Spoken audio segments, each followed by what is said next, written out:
ہمارے عزیز دوستوں سے گزارش ہے کہ ویڈیو مکمل دیکھیے گا۔ امیر المومنین حضرت عمر بن خطاب رضی اللہ عنہ نے ایک مرتبہ شدید سرد اور تاریک رات میں ایک جگہ آگ روشن دیکھی، چنانچہ وہاں تشریف لے گئے۔ ساتھ جلیل القدر صحابی حضرت عبد الرحمن بن عوف رضی اللہ عنہ بھی تھے۔ حضرت عمر رضی اللہ عنہ نے آگ کے پاس ایک عورت کو دیکھا جس کے 3 بچے زاروں قطار رو رہے تھے۔ ایک بچہ کہہ رہا تھا، امی جان ان آنسوؤں پر رحم کھاؤ اور کچھ کھانے کو دو۔ دوسرا بچہ کہہ رہا تھا، لگتا ہے شدید بھوک سے جان چلی جائے گی۔ تیسرا بچہ کہہ رہا تھا، امی جان کیا موت کی آغوش میں جانے سے پہلے مجھے کچھ کھانے کو مل سکتا ہے؟ حضرت عمر بن خطاب رضی اللہ عنہ آگ کے پاس بیٹھ گئے اور عورت سے پوچھا، اے اللہ کی بندی، تیرے اس حال کا ذمہ دار کون ہے؟ عورت نے جواب دیا، اللہ میری اس حالت کا ذمہ دار امیر المومنین عمر ہے۔ حضرت عمر رضی اللہ عنہ نے اس سے فرمایا، کوئی ہے جس نے عمر کو تمہارے اس حالت میں آگاہ کیا ہو؟ عورت نے جواب دیا، ہمارا حکمران ہو کر وہ ہم سے غافل رہے گا؟ یہ کیسا حکمران ہے جس کو اپنی رعایا کی کچھ خبر نہیں؟ یہ جواب سن کر حضرت عمر بن خطاب رضی اللہ عنہ راتوں رات مسلمانوں کے بیت المال گئے اور دروازہ کھولا۔ بیت المال کا محافظ چوکیدار بولا، خیر تو ہے امیر المومنین؟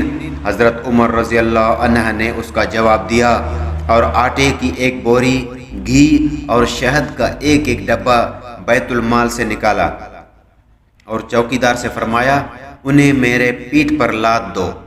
چوکیدار نے عرض کیا، آپ چاہتے کیا ہیں؟ حضرت عمر رضی اللہ عنہ نے فرمایا، چوکیدار نے کوشش کی کہ امیر المومنین کا تیار کردہ سامان وہ خود اپنی پیٹھ پر لاد، لیکن امیر المومنین نے سختی سے انکار کیا اور اس سے یوں مخاطب ہوئے، تیری ماں تجھے کھو دے، یہ سامان میرے پیٹھ پر لاد دو، کیا قیامت کے روز تم میرے گناہوں کا بوجھ اٹھاؤ گے؟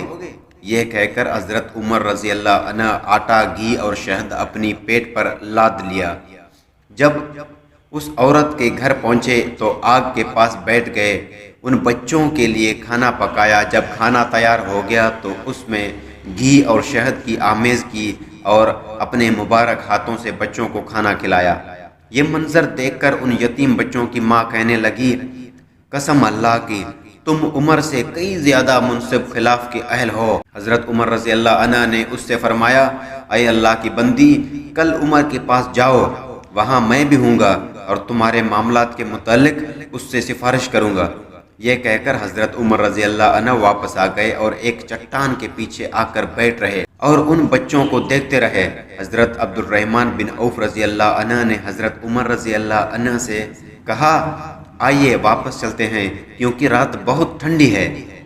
حضرت عمر رضی اللہ عنہ نے فرمایا، اللہ کی قسم میں اپنی جگہ سے اس وقت تک نہ چھوڑوں گا جب تک ان بچوں کو ہنستا ہوا نہ دیکھ لوں، جیسے میں آتے وقت انہیں روتے ہوئے دیکھا تھا۔ جب اگلے روز کا سورج طلوع ہوا تو اس یتیم بچوں کی ماں دربار خلافت میں گئی۔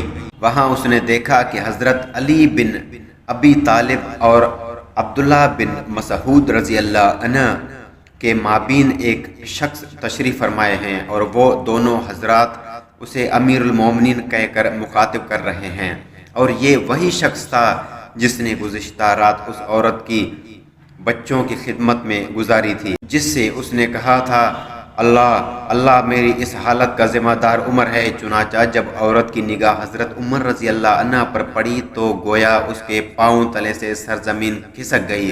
امیر المومنین نے عورت سے فرمایا، اللہ کی بندی، تیرا کوئی قصور نہیں، چل بتا تو اپنی شکایت کتنی قیمت عوض فروخت کرے گی؟ عورت گویا ہوئی، معافی فرمانے لگی، اے امیر المومنین، حضرت عمر رضی اللہ عنہ نے فرمایا، قسم اللہ کی تو اس جگہ سے ہٹ نہیں سکتی جب تک کہ میرے ہاتھوں اپنی شکایت بیچ نہ دو۔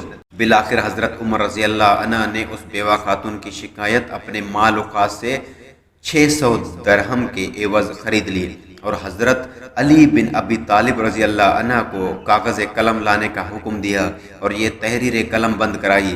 ہم علی اور ابن مسعود اس بات پر گواہ ہیں کہ فلاں عورت نے اپنی شکایت امیر المومنین عمر بن خطاب کے ہاتھوں فروخت کر دی۔